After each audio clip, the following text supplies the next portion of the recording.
Hi, my name's Kathy Harden and I run the FengShuiMasteryShow.com. I just thought I'd give you a few pointers today on somebody who is an entrepreneur and how to set up their environments, because increasingly, right across the world now, more and more people are working from home. They're starting their own businesses, so it's a very exciting time. However, I can give you just a few tips on the feng shui placement that can really help you focus and get the results that you truly want. So come this way and let's start with this amazing desk in front. It's a grand desk. The person is very dedicated, as we can see. They've got everything in place. However, number one, behind here the wall is supportive, but they need a picture that suggests strength. So that could be the element of earth. Earth, anything to do with the earth, a tree or a mountain, so that when they're commanding their business, they've got support behind them on a subliminal level. It could be an animal, a strong animal. So if you're in maybe a trading scenario and you have to be quite tenacious and persistent, then you might want a tiger or a lion. It's your choice, and this is what is so fantastic about feng shui. I can give you the elements and you then use that personally. What is it that personally you like? So, second point on here is, can you see this beam going across in this person's house? The beam falls almost onto the table. Well, it does, it falls over. And this is quite overbearing and overpowering. So this person needs to shift their desk either right out over here, away from the beam, or onto the other side.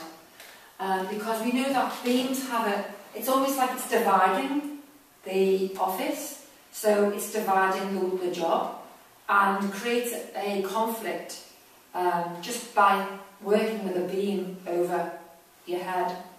So that's number two.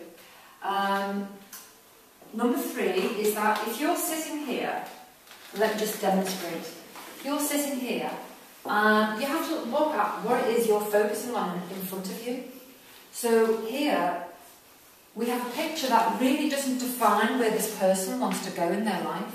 It's a picture, I don't want to be criticising, but we need to have a focus point. We need to, when we look up from our desk, when we sit back to relax, that there we are looking at something that tells us where is it we want to go. What is our vision? Why are you working? Why are you doing all this work? And so often people put up a picture of a fantastic place they want to live in, or something they want to have, or it could be a feeling, it could be a family. So that is up to you. I can't dictate to you, but these are just little pointers that really could help the energy around you as you work from your desk. So that's point three. Point four is, if you're an entrepreneur, you should always have the element of wood around you. So some kind of plant. So we have a plant here which happens to be, the compass direction is the northwest. And the northwest is all about helpful people. It's a metallic element. So we want something that indicates how you're being helped by other people, or anything to do with business. So having a phone here or a light here to lighten this area is really productive.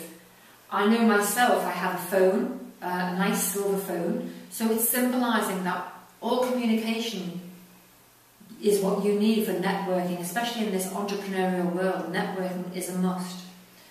And just to say that on the next point, in this particular property, we have what's called a missing area, and maybe you might want to just have a look over here. There is an outside area which is not really part of the house. So what you need to do, if I can just see here on this particular pillar as I look outside the window, you want to bring in a little mirror here to symbolically suggest bringing in the rest of the house to join it. So you're actually living in a square. Okay? You can actually even feng shui your desk. Yes, it's possible to do that. It's possible to have your phone here. Yes, if you're right-handed. It's a little bit quieter this part of the desk. This is the more spiritual self-knowledge area. This is more the business area. This is the personal relationship area. And this over here is more about your good fortune and who you attract into your business. So there are small things that you can do. You can have your little plant here. You could have your little money plant here in this part of the desk. This is not the compass now for the desk. I'm not using that. I'm just using it in terms of where you sit. You can have a triangle here, or something that is a trophy. You've discovered something. You're famous for something. You're well known, or something you want to be known as, good as. That can be symbolised here. So everything you're looking at is subliminally affecting you in supporting you as to where you want to go in your business. And all this is very important, because if you are in chaos, if you've got papers all over the place and you haven't used a space clearing kit to clear this space, then you're working with the energies of the previous owner. And some of the ideas around the space clearing, what I mean by space clearing is cleansing it. You can use incense, or you can use this particular method of a sage stick. Do be very careful when you light this, of course, and just allow the smoke from this sage stick, it's sage and lavender, and just waft it around all the parts of your home or your workspace. And this allows the space to be cleansed. And you will get a lot of smoke, of course you will. So be aware of your smoke alarms. It shouldn't go off. I've tried it in my apartment, no problem. But be very careful when you finish with it. You dip it in a bit of water. And then you leave the smoke hanging and you go out for a couple of hours. When you come back, the smoke will still be settled in the home, the space. You open the windows and allow everything that's been dislodged to leave. And remember this, that most success comes from what is invisible. That is the invisible inner architecture. So the things that we can't see are often the things that are influencing us all the time.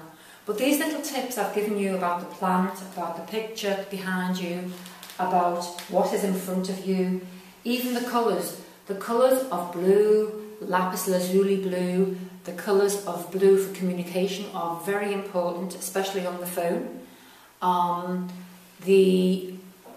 You need to be very earthed when you're talking to people, so you want colours of terracotta or orange or yellow, so that actually stabilises you. You're not working from the head all the time. People can pick up if you're a bit too frantic and frenetic, and that's not always good for negotiations. But blue is the prime colour for communication. So can you see how you can influence your own work entrepreneurial environment by just doing a few of the tips I've already mentioned here in this video? Any questions, you can contact me on wealthyspaces@gmail.com. But until next time, thank you.